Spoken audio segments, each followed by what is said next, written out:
So inshallah, we say shukran to Hafid Abu Bakr Muhammad for that brilliant discourse, and very apt and to the point, and highlighting primarily the pros and the benefits of the Muslim personal law bill. And inshallah, to respond to that, we have with us also another respected personality, and that is Mr. Ashraf Mohammed, who's an attorney with rights of appearance in the High Court. He has acquired experience in most areas of the law, but his specialist expertise is in High Court litigation, constitutional law, administrative law, public law, alternative dispute resolution, including mediation, arbitration, negotiation, and facilitation. We need to send you to Palestine, maybe. They need a lot of that there. Land reform law, project management. So, mashallah, a lot of accolades here, a lot of experience. He has represented high-profile clients as well as poor individuals and communities. And Ashraf was appointed as an acting judge of the High Court, Western Cape Division, and has dealt with various civil and criminal matters. He has experience as a mediator and arbitrator, and he served as the provincial head of the South African Human Rights Commission, SAHRC. So we have a very respected and experienced and personality with us today as well, Mr. Ashraf Mohammed. So I call him up to the stage to share his thoughts with us. Shukran. Let's welcome him.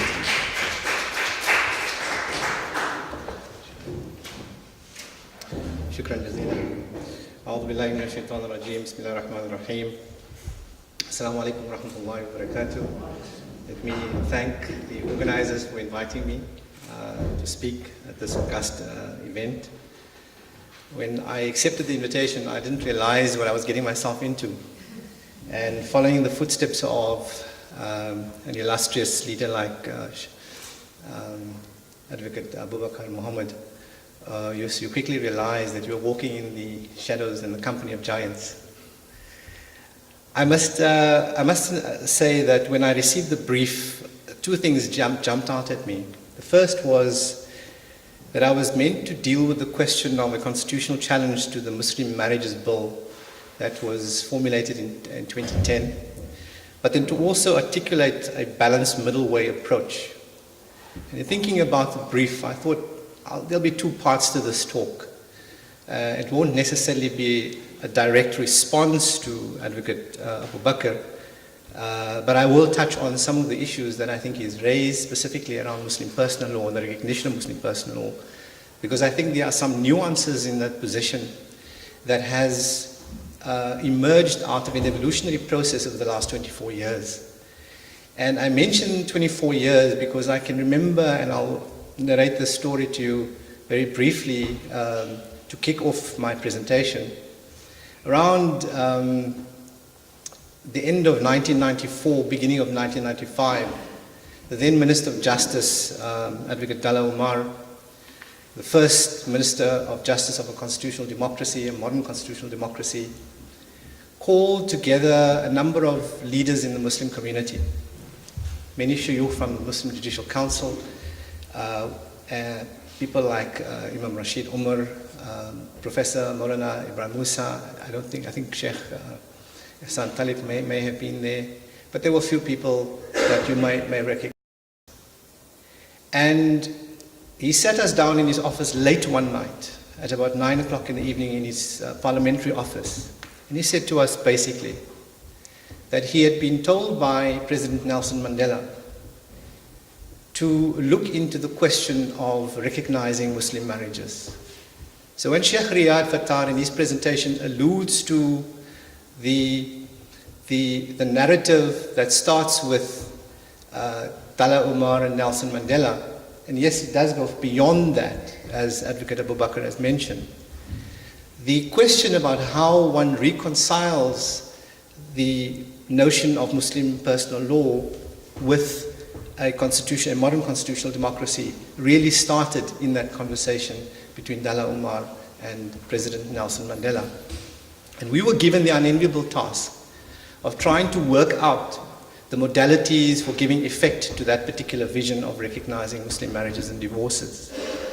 It's an important anecdote because when we discussed some of the details, it soon came to light that there were conflicts of laws and rights issues that were really going to be very difficult to overcome in dealing with that particular challenge. Conflict of laws in the sense that you have two different systems of law, which have been already highlighted, I think, during the course of this morning up to now. You have a constitution which is the supreme law of the land, and how does one reconcile those two? But we recognized that it was necessary to forge ahead with this particular project for two reasons predominantly. The first is in the wake of previous judgments of Sidat's executors versus the master and Ismail versus Ismail, where apartheid courts pronounced on Muslim marriages and declared them to be contra bonus mores, meaning that they were against the good values of society simply because they were polygamous by their nature. And so there was a stigma attached to Muslim marriages that emerged out of this apartheid legacy that was attached to Muslims, Muslim marriages in particular, that we needed to address, this apartheid legacy.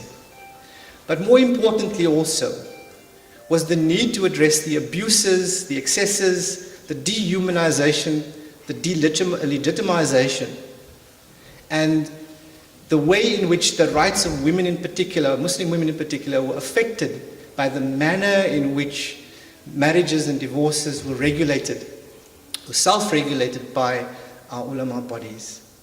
So those were the two primary motivating factors. And we were given the brief. I, as a young lawyer, was sitting in this meeting. I was thinking, now where do you begin? Where do you start with this particular project?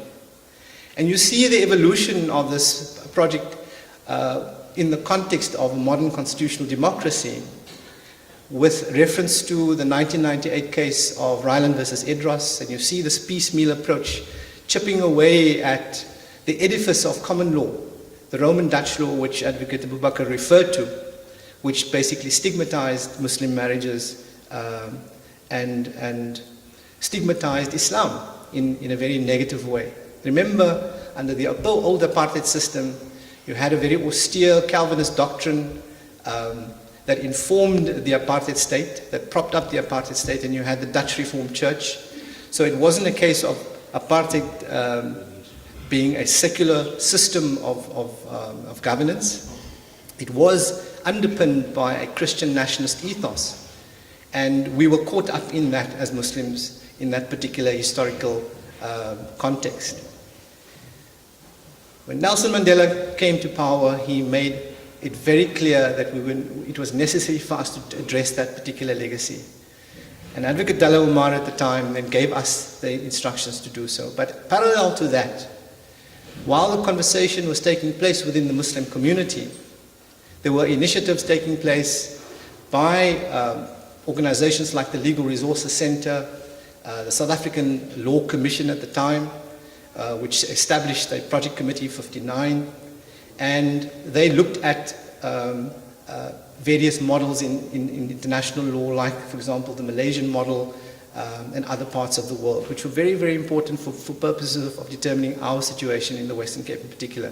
Because you'll remember with the Ryland versus Edros case, the issue of what the practice was in the Western Cape became very, very important. So that story is important because when we discussed the difficulties that we were going to face, it was Dalla Umar that said to us, the solution might be in the principle of minimalism. And I'll come back to that particular principle when we deal with the principles of wasatiyyah and the middle way and how we can choose or articulate a balanced middle way approach. The second point I want to mention is that we are living in a modern constitutional democracy which has as its foundational principles a secular state. That simply means that the notion of legislating religion is almost unheard of in a modern constitutional democracy. When you read all the textbooks, except for India, India is the only exception, it's almost unheard of to legislate religion. And so when we talk about legislating Muslim personal law, it becomes problematic, and I'll explain why.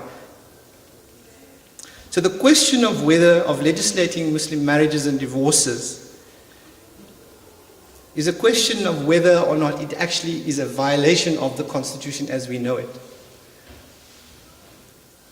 The application, as we know, of the Constitution of personal or customary law is not settled in South African law. And we have to have regard to the supremacy of the Constitution rule. We've heard about the importance of the rule of law from Sheikh Hassan Talib and other principles of law, reference to the Bill of Rights. But more importantly, and I think other speakers have mentioned the importance of access to justice.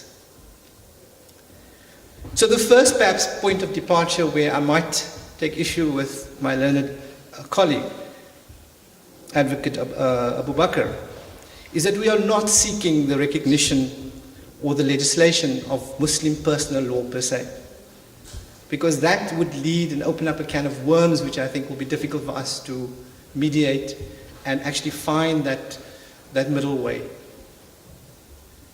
In the second part of my talk, I will try to articulate this balanced middle way, where we'll explore certain principles of Wasatiyyah. We will try to evoke the spirit of Wasatiyyah in finding solutions. And I will explain to you what I mean when I say that we should not be speaking about the recognition of Muslim personal law, because that is a dangerous proposition going forward. We should be speaking rather about the recognition of Muslim marriages and divorces and related issues only. And that is the minimalist approach that I think is consistent with what Advocate Dalla Omar was trying to articulate at the time, because he foresaw the conflict of laws and rights issues that might arise. And so what we find, and I think it was very useful to learn over the last couple of months with the Women's Legal Center case, and I think Sister Siam Samaya has spoken extensively about that particular case, how these nuances have come up, because I think in a sense it has enriched the debates. It has allowed us to see the wood from the trees and to begin to appreciate exactly where and how we should find that middle way. In fact, all of the parties in the litigation in the Women's Legal Center matter will tell you that they agree with recognition of Muslim marriages and divorces. They agree with that. Whether they come from the Jamiats, whether they come from the United Ulama Council of South Africa, whether they come from the state, whether it's the Minister of Home Affairs, the Minister of Justice, they agree with the recognition of Muslim marriages and divorces. But where they disagree is with the regulation of Muslim marriages and divorces. Because it is ultimately with regulation, and when we talk about regulation, we're talking about the registration, the administration, we're talking about dealing with proprietary consequences and enforcement of rights. That is where the divergence of views ultimately comes into play. So the debate ultimately falls into two categories. The one is self-regulation, which is the current status quo that we're dealing with. And we've heard from the shuyukh like Sheikh Riyad Fattar, Sheikh Ihsan Talib. We've even heard from our esteemed guest speaker, Sheikh Lemo, this morning about the challenges of self-regulation, the kind of abuses and excesses and the case studies that were put forward by Zubaydah Ahmed and Siam Samai and Fatima Sidat. Self-regulation continues to present challenges. The situation is untenable. So when we talk about regulation, we have to talk about state regulation. But then when we talk about state regulation, you then have to deal with these principles of a modern constitutional democracy that really doesn't like dealing with religious matters, doesn't like legislating or getting involved in religious matters. Remember the principle of a secular state, right? They don't like this. So you've got to address that particular issue. But here's where the tire hits the road, or the tar. It is when there is a proposition made before court or before Parliament, if we get to that stage eventually, that we want recognition and we want regulation in the form of an act of Parliament, but we want the marriages to be governed by Islamic rights. This is where regulation becomes a bit fuzzy and where you can actually end up on spongy ground. What do we mean by Islamic rights? And Sheikh Ihsan asked a very critical question this morning. What do we mean by Islamic law?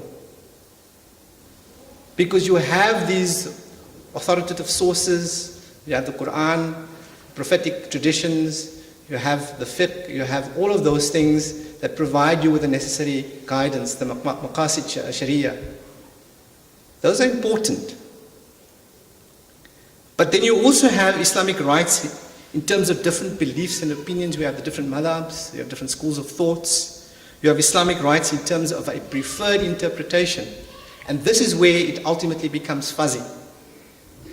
Because then you have to potentially deal with the notion of doctrinal entanglement, where courts might have to pronounce on the type of marriages or nikahs or divorces that will come before them. And the presentation, I think, by Sister Fatima was so important. What is our understanding of nikah? What are we trying to legislate? What type of nikah are we trying to legislate? Is it a nikah of partnership or a nikah of ownership and dominion? Because therein lies the difficulty for the courts, where they will be required to interrogate and begin penetrating beneath the surface. And ultimately the danger is doctrinal entanglement. So I raised the issue of regulation because that's where the divergence of views ultimately lies. But there's an important consideration from a constitutional perspective, and that is that any regulation which has religious connotations, which requires courts or the state to pronounce on different interpretations or on different beliefs and opinions within Islam, presents you with a particular challenge. And so ultimately the Muslim Marriages Bill, as we see it, the draft Muslim Marriages Bill, because remember, it hasn't gone before Parliament in any formal sense. It was formed and developed in 2010.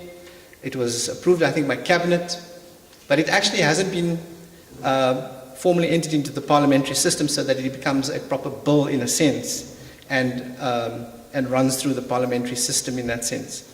So this Muslim Marriages Bill of 2010, when you look at it, it is peppered with reference to Islamic law. If you look at the provision, section 6, relating to the registration of Muslim marriages, section 6, subsection 4. If you look further in relation to the termination of Muslim marriages in section 9, it refers to Islamic law and the provisions of the sections of Islamic law. In section 10, relating to custody of and access to minor children, it says that there must be due regard to Islamic law and the family advocate, which must take into account Islamic norms and values and consider the welfare and the best interests of the child. And then further on in the same section, but in a different subsection, it speaks again about Islamic law, making reference to Islamic law before making an order referred to in paragraph A. That is potentially quite vague of what Islamic law actually means. And if you're going to leave it to the courts to interpret what it means, you're ultimately going to have to deal with this notion of doctrinal entanglement. In the Women's Legal Center case, there were three issues or three questions that were identified by the state, by counsel for the state. The first was whether or not there was a constitutional breach because of this legal vacuum that exists where there isn't legislation that recognizes Muslim marriages. The second question was whether there was an obligation on the state to fill that legal vacuum. And the third question, very critically, was whether or not there is a case to be made out of doctrinal entanglement. And I would submit to you, Sheikh, that in this draft Muslim Marriages Bill, you might very well encounter a case of doctrinal entanglement, but not the bill in its entirety.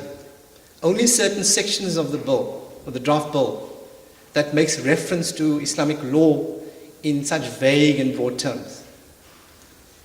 So this brings me to the second part of my talk, which ultimately is, what are the principles of wasatiyyah within this particular context? What is the middle way? How do we evoke the spirit of Wasatiyyah? And can we address the problems that we've been speaking about all day and find meaningful solutions? And I want to suggest that in addition to the principle that Advocate Abu Bakr has mentioned, which was a principle of embedment, where a particular provision is consistent with the Bill of Rights, it must be embedded because there's no inconsistency. We are dealing with principles of natural justice. There's a clear process of integration that may be permitted there. I want to embrace that, and I want to say that that is very useful. That is the first principle of Wasatiyyah that I would agree with. The second principle of Wasatiyyah, and the other principle, it's not a closed list, is the principle of avoidance of doctrinal entanglement. Let us take this particular draft bill, which is a very good effort, and also adopts a minimalist approach, because it only focuses on marriages and divorces and related issues, such as maintenance and custody and so forth. Let's take out the overt references to Islamic law. Why do we have to give it this title of an Islamic law? You know, let's take that out. And let us couch it in neutral terms or in universal terms. Right? So the principle of avoidance of doctrinal entanglement, avoid having to ask the state to adjudicate upon different interpretations or beliefs or opinions within the Muslim community, because then you are asking for trouble. The third principle is the principle of neutrality and universality, which I've already alluded to. And that is to remove any reference, vague reference to Islamic law, Islamic norms and values, because what does that mean in our current context? When I argued the case for the Law Society of South Africa and Amicus Curiae, I made a submission before court. And I said that there was a north-south divide in South Africa where you have ulama bodies in the north who have a particular interpretation in the way they deal with women who go through divorces. And these women find a very hostile environment there. They don't get any relief. To the extent that many women from the north will come to the Cape to seek relief from the oppressive system that is existing in the north, because the Cape's ulama are seen to be much more liberal. We need something far more neutral, something far more friendly. We need to couch legislation in neutral terms, in universal terms, and I think we will then be able to address the challenges of recognizing Muslim marriages and divorces in terms of the constitutional values and so forth. And the last principle that I want to really share with you is the principle of minimalism, which I've already touched on. Let us only speak about Muslim marriages and divorces when we talk about legislating. Let us not speak about legislating Muslim personal law or Islamic law per se. Let us embrace this principle of minimalism. And I think in that way, the Muslim marriage, the draft Muslim marriage bill may find its way through Parliament in a non-contentious way. It may then be rationally defensive. I think it is, in essence, it's a very good draft piece of legislation, because what it does in effect is it provides access to justice. It provides a statutory mechanism that facilitates procedural fairness, and it provides a framework for dealing with some of the substantive rights that need to be protected. In conclusion then, what am I saying? I'm saying the debate about Wasatiyyah must be couched in terms which avoid reference to notions of Muslim personal law or Islamic law per se. Because automatically you enter the realm where we are asking a modern constitutional democracy to take sides on matters of religious doctrine. Second thing I'm saying in conclusion is, let us refine this Muslim marriage bill. Let us take out reference to Islamic law, Islamic norms and values. Let us refine it. If we have to define it even further, let us do so. We have a wonderful document that we are working with. Let us start there and move forward. It can be made rationally defensible. And I believe that we have come a long way And I pray, inshallah, that Allah gives us the strength, because I can tell you, after being involved in this process for more than 20 odd years, you kind of begin to feel a bit of fatigue. I make dua, inshallah, that organizations like the Women's Legal Center, the Muslim Judicial Council, IPSA and others take up the cudgels on behalf of the oppressed, women, children, vulnerable people in particular. Let us move forward with this and ultimately see this to its natural conclusion, which is ultimately a piece of legislation that might not be a panacea for all the problems that we're facing, but it will address some of them and allow us to go on a path where we can ultimately deal with the inequities and injustices. I say shukran to you. Assalamu alaikum.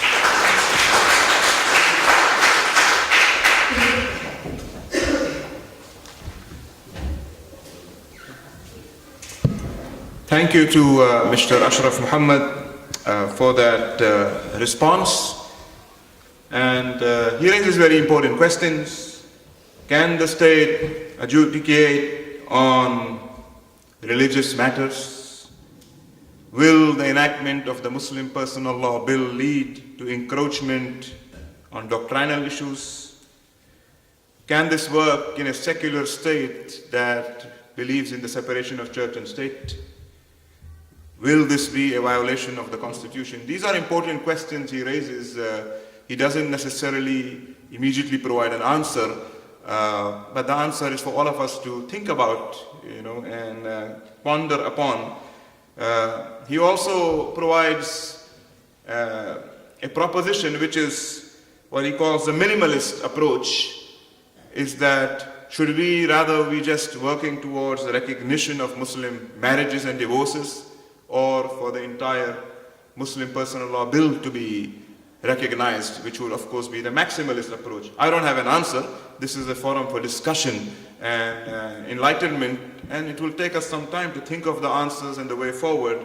But we say shukran to him for that brilliant response. And important points have been raised, and Hafiz Abu Bakr Mohammed had requested a few minutes, just 5 minutes or so he requested, to maybe give a short response to some of the points raised. So I'm going to hand over to Hafiz Abu Bakr Mohammed. He can stay there and respond, inshallah. Thank you, Sheikh. Firstly, I want to compliment Brother Ashraf, for this evaluation that he has done over the period of 20 years. Just 2-3 points. One was firstly, I agree with him. When we started, it was Muslim personal law, but as you can gather that Muslim personal law, the crux of it is always marriage and children and custody and matters related to that. But from I would say from a practical point of view, I agree entirely with him that we should focus on recognition of Muslim marriages per se and divorce that follow. So that's one part. The other one is the stigmatization, the mischief where it actually came into Sidat's executives versus the masters, initially was not a legal one, it was political. And the research that I had done some 30 years ago, I'm just going to take a few minutes.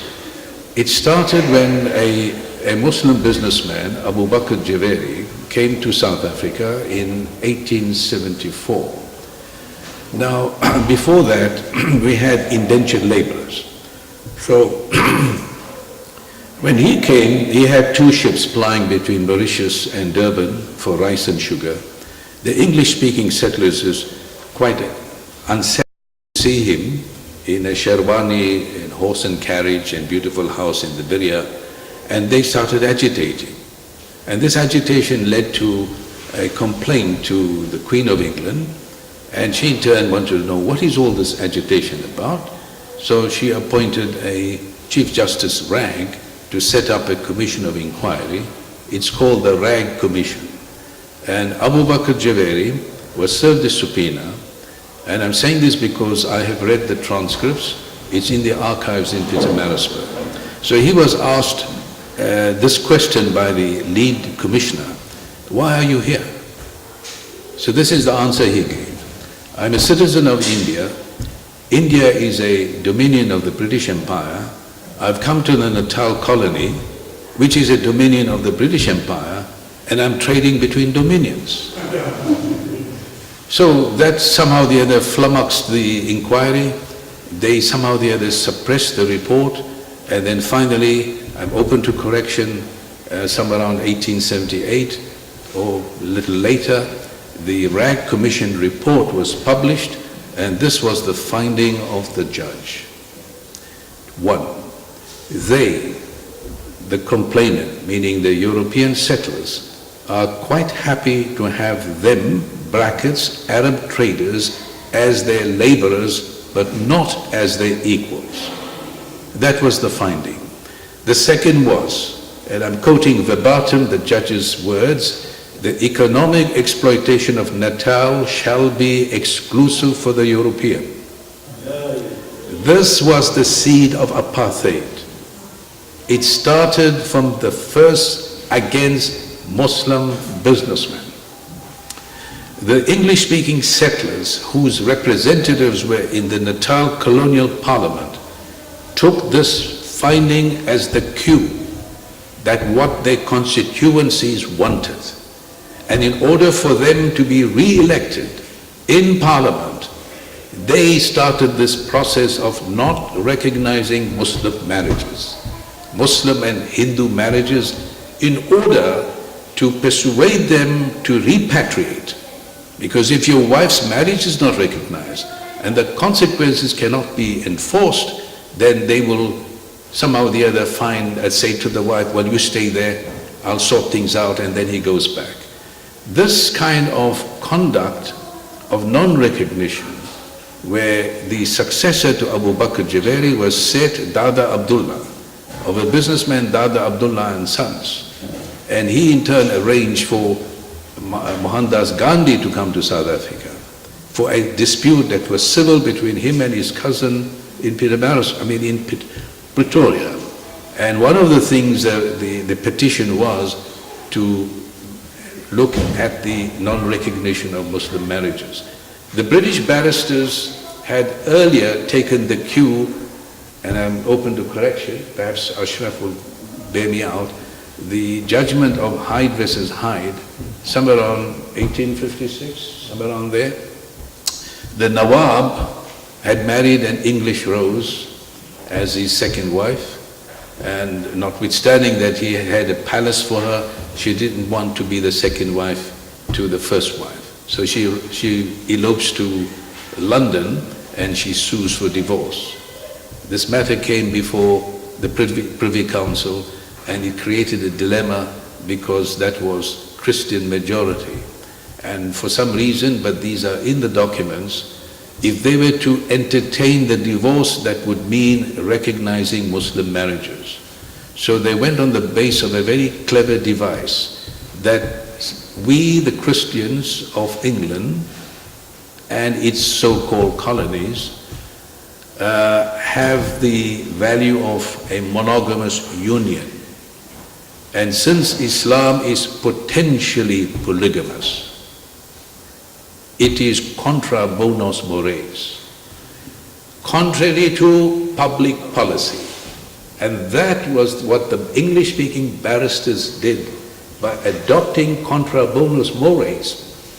And that crept into CDA's executives with the masters, and that went on blindly for the next 50 years from one court to another, because it was a decision of the appellate division.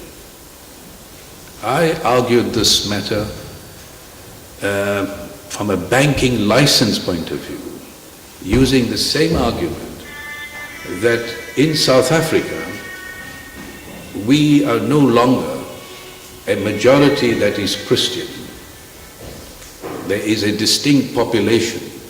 The bonus mores has to be reconfigured, because the banking license was based on the principle, the section 1, is that the applicant must persuade the registrar of financial institutions that banking is in the public interest.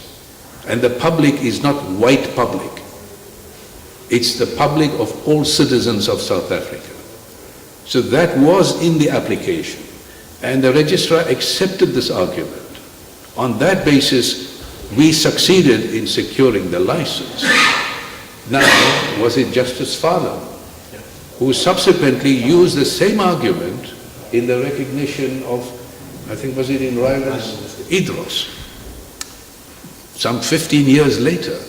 So what I'm saying to you is to understand that all that is now, the past has vanished. What was uttered belongs there. What is new has to be in the present.